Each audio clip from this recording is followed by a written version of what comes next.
Welcome back to my ingredient prep series. If you have no idea what I mean by ingredient prep, I will leave a link to episode 1.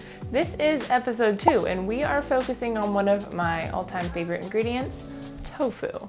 So the basic premise of ingredient prep is we make 1 or 2 main ingredients and we serve them a few different ways throughout the week.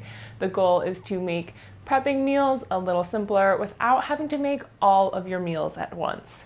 I have another PDF for this week, so I'll leave that down below for you to check out. It has meal ideas and a general grocery shopping list. So we are making a garlic herb tofu that has this all-purpose seasoning blend. I call it an all-purpose seasoning blend because what you can do is put all of the seasonings together in a jar and just scoop it out whenever you want to make this recipe. This week we have 3 main dishes, but I do have a few more ideas that'll be over in that PDF, and I'll leave some tips along the way as we cook. I use extra firm tofu here. I also use super firm sometimes, and I do not press the tofu because baking it does remove a lot of the moisture. My rule of thumb is 1 block of tofu usually makes about 3 servings.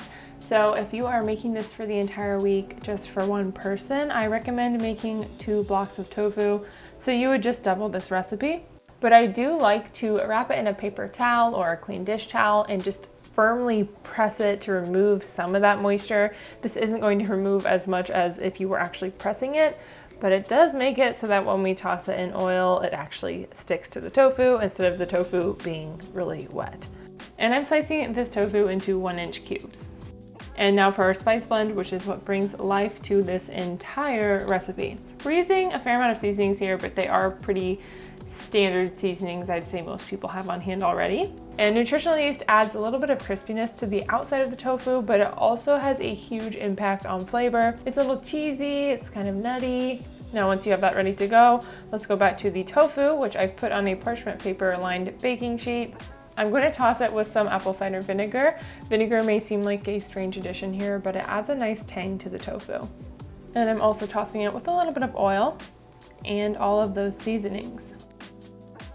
It'll look like a lot of seasonings and it won't all go on the tofu, but you do want it to be pretty thoroughly coated. I'm baking this at a high temp, 425 degrees Fahrenheit, for about 25 to 30 minutes. Cooking it at a high temp will help dehydrate it more quickly, and it also makes it nice and golden. As you can see, there's some pretty char marks here, but it shouldn't be burned. Just keep your eye on it during that last 5 to 10 minutes. If you've watched my videos before, you know that I have a thing for bowls. So this first recipe is a bowl. So quinoa is a really convenient grain to be the base of these bowls. For this one, I'm using some fresh veggies. Since it's summer, I want something light and fresh. Actually, all of these vegetables were from my garden except for that orange pepper. My garden peppers are a lot smaller than that. I also add hemp seeds for a little extra protein. And then I'm actually using a ranch dressing. If you don't love ranch dressing or you want something a little lighter, this would be great drizzled with tahini. You could also add in some feta, avocado, pumpkin seeds. Those would all go really well here. Okay, so if you're from the South, you probably know what a pub sub is. If not, it is a public sub. You can just get them at the deli counter and they're really good. They're also pretty affordable. And they recently came out with a vegan option or a vegetarian option that has these really delicious garlic herb tofu crumbles, which actually were what inspired this entire episode. That being said, pretty much every time I go to Publix, they are out of those tofu crumbles. So I decided to take matters into my own hands and make my own pub sub at home. So we start by adding slices of cheese, and I'm actually using chow cheese. This is a vegan cheese. You can of course use anything that you want here. And we're also going to add the tofu, and I add red onions and peppers as well.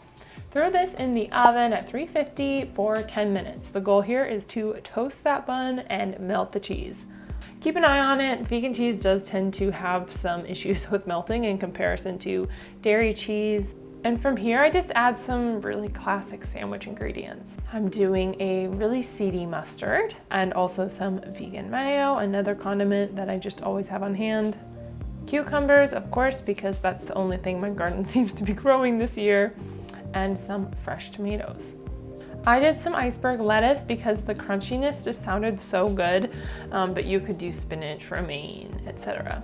And then just a little drizzle of balsamic vinegar for some tang. I actually did end up adding pickles after this as well. And as far as that bread goes, it's actually the Publix sub roll that they sell there, and it's what they make their pub subs on. If you don't have a sub roll, then you can just use a regular sandwich here or a regular hoagie or sub roll. Now this last recipe is not going to be anything new to you because I'm sure many of us have relied on pasta and jarred tomato sauce many nights of our lives. That can be really boring, so I just want to show you how I kind of do it up with this tofu. So I start by sauteing some veggies in the pan. Just to use veggies we already have on hand, I'm adding some bell pepper and some of that red onion. And once that's softened, it'll take 5 to 6 to 7 minutes. So I'll add that tofu directly to the pan and then just break it up a little bit with a spatula. From here, add your pasta sauce, warm it directly in the pot with those veggies, and then add in the pasta once it's fully cooked. You could use white pasta, wheat pasta, protein pasta, gluten-free pasta, you know, it's up to you. So that is just about the most simple meal idea I could throw at you. I like to serve it with a slice of garlic toast, maybe add in a little small spinach salad on the side. But you can really make any kind of pasta with this tofu. It's just a really easy way to add some protein and a little extra flavor. As always, I do love hearing feedback from you, so if you're finding this helpful, I definitely want to hear. That'll keep me making more videos like this. I'll be back with another ingredient prep video in about a month. Until then, you can hit subscribe to keep up to date with my regular cooking videos and other nutrition videos.